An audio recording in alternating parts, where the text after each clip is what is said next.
টলিপাড়ায় ফের বিয়ের সানাই। রাজা রমাকান্ত বিয়ে করছেন কাকে?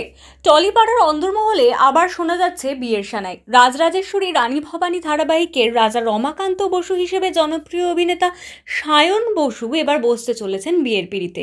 আগামী ফেব্রুয়ারিতেই তার বিয়ে হতে চলেছে দীর্ঘদিনের প্রেমিকা রিনি মুখোপাধ্যায়ের সঙ্গে। প্রায় 8 বছরের সম্পর্ক তারা এবার পরিণতি দিতে চলেছেন।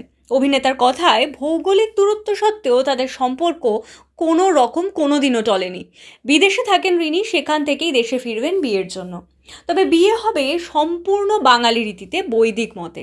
ডেস্টিনেশন ম্যারেজ নয়, বরং পরিবার পরিজন ও ঘনিষ্ঠদের নিয়ে সাদামাটা আয়োজনে সম্পন্ন হবে অনুষ্ঠান।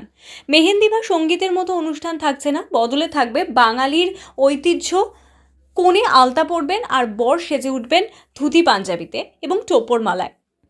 বিয়ের মেনুতে থাকছে একেবারে বাঙালিয়ানার ছোঁয়া, লুচি, ছোলার ডাল, বেগুন ভাজা, পোলাও, মাংস এবং বিভিন্ন ধরনের মিষ্টি। টলিপাড়ায় তাই এখন অপেক্ষা শুধুই ফেব্রুয়ারির শুভ দিনটির জন্য।